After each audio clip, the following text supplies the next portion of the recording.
प्रिय विद्यार्थियों, नमस्कार। स्त्री प्रत्यय प्रकरण के इस कालांश में आप सबका स्वागत है। इस कालांश में मैं आपसे मित्रों दो प्रत्ययों की चर्चा करना चाहूँगा। एक स्त्री प्रत्यय प्रकरण से संबंधित एक प्रत्यय है नीन प्रत्यय और दूसरा प्रत्यय है ती प्रत्यय। आइए नीन प्रत्यय को देखते हैं। इसका एक विधि सूत्र है सारंगरव्याद्यो ङीन। विधि सूत्र है सारंगरव्याद्यो ङीन। ये सूत्र कहना चाहता है कि सारंगरव आदि गण में पठित प्रातिपदिकों से तथा अय प्रत्यय के आकार से बने जातिवाचक अकारांत शब्दों से स्त्रीलिंग में ङीन प्रत्यय होता है। पुनः सुनिए, विधि सूत्र है सारंगरव्याद्यो ङीन। ये सूत्र कहना चाहता है कि सारंगरव आदि गण में पठित प्रातिपदिकों से और अय प्रत्यय के आकार से बने जातिवाचक अकारांत शब्दों से स्त्रीलिंग में ङीन प्रत्यय होता है। जैसे शब्द है सारंगरव और इसमें स्त्रीत्व की विवक्षा में ङीन प्रत्यय जुड़ा तो बना सारंगरवी। क्या बना? सारंगरवी। इसी प्रकार एक शब्द है ब्राह्मण और ब्राह्मण में ङीन प्रत्यय जुड़ा तो बना ब्राह्मणी। देखिएगा, मैंने कहा आपको कि इसके अलावा अय प्रत्यय के आकार से बने जातिवाचक अकारांत शब्दों से भी स्त्रीलिंग में ङीन प्रत्यय होता है। जैसे एक शब्द है विद। विद में अय प्रत्यय जुड़ा तो बना बाइद और स्त्रीलिंग का ङी प्रत्यय लगा तो बना बाइदी। क्या बना? बाइदी। आओ सारंगरवी की सिद्धि करके देखते हैं। सारंगरवी शब्द का लौकिक विग्रह है श्रृंग्रोह अपत्यम स्त्री। इसका लौकिक विग्रह है श्रृंग्रोह अपत्यम स्त्री अर्थात श्रृंग्रु की लड़की। यह है इसका लौकिक विग्रह। देखिएगा, यहां जो सारंगरव आदि शब्द जो है वो अपत्य प्रत्यांत होने के कारण यह जातिवाचक हो गया। आपको ध्यान होगा, मैंने तद्धित प्रत्यय प्रकरण में आपको अपत्याधिकार करवाया था, वो इसी से संबंधित ही था। तो यहां सारंगरव्याद्यो ङीन इस सूत्र द्वारा सारंगरव शब्द से स्त्रीलिंग की विवक्षा में ङीन प्रत्यय हो गया। ङीन प्रत्यय में से भी आदि ङकार की लसक्व तदिते सूत्र से इत संज्ञा हो गई और अंत्य जो नकार है इस नकार की हलंत्यम सूत्र से इत संज्ञा होगी। इस प्रकार ङीन में मात्र दीर्घ ई शेष रहता है। तो अब रूप बन गया सारंगरव धन ई।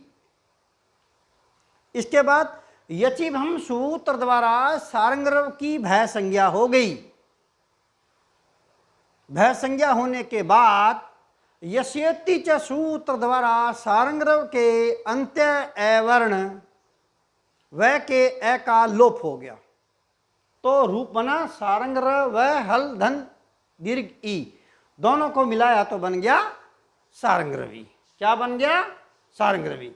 इसके बाद में इसकी प्रातिपदिक संज्ञा स्वोज्य सूत्र से प्रथमा विभक्ति के एक वचन में सु और सहल का हलंग्या बव्य सूत्र द्वारा सहल का लोप होने पर सारंगरवी प्रयोग मित्रों सिद्ध होता है। अब मैं दूसरे सूत्र पे जाना चाहूंगा। एक गण सूत्र है नृ नर्यो वृद्धिश्च।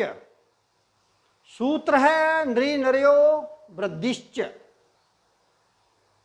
ये नृ नरयोः वृद्धिश्च, ये सूत्र क्या कहना चाहता है कि नृ और नर इन दो जातिवाचक प्रातिपदिकों से, कृपया आप ध्यान से सुने बात को, कि नृ और नर इन दो जातिवाचक प्रातिपदिकों से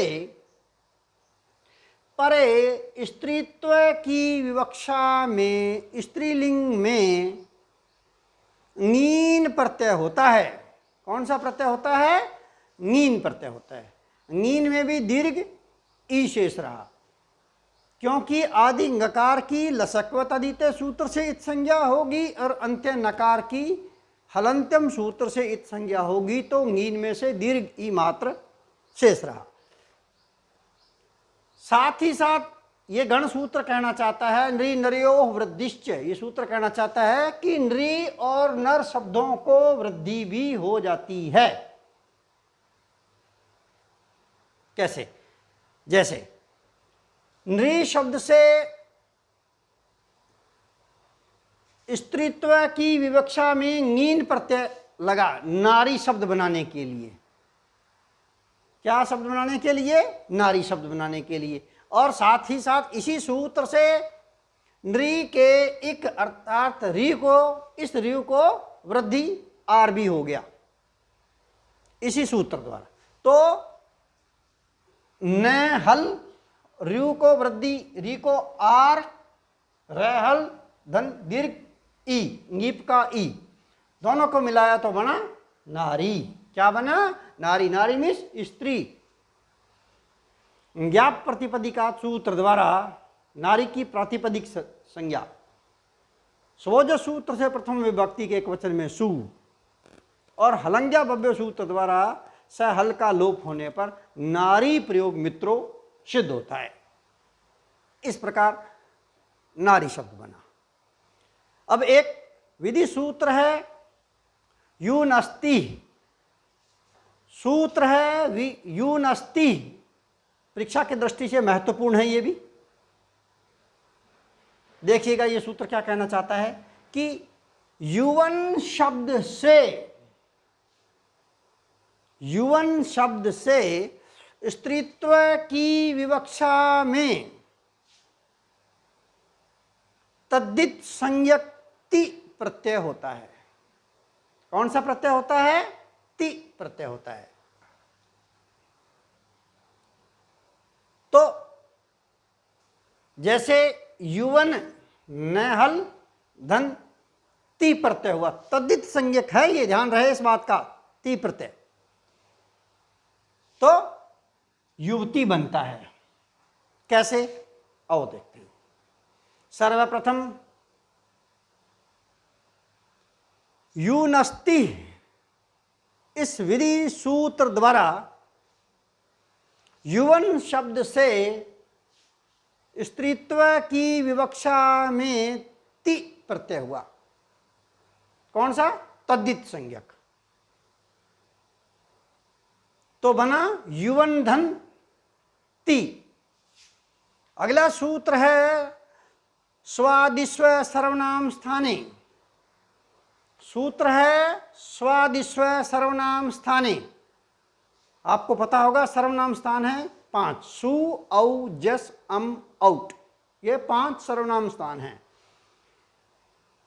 सु औ जस अम औट, इन 5 सर्वनाम स्थानों को छोड़कर बाकी सु से लेके कप प्रत्यय तक के प्रत्यय परे होने पर पूर्व शब्द समुदाय की पद संज्ञा होती है, अर्थात पूर्व शब्द समुदाय पद संज्ञक होता है। तो इस सूत्र से चूंकि ति प्रत्यय परे लगा हुआ है, इसलिए युवन शब्द की पूर्व शब्द समुदाय अर्थात युवन की पद संज्ञा हो गई मित्रों।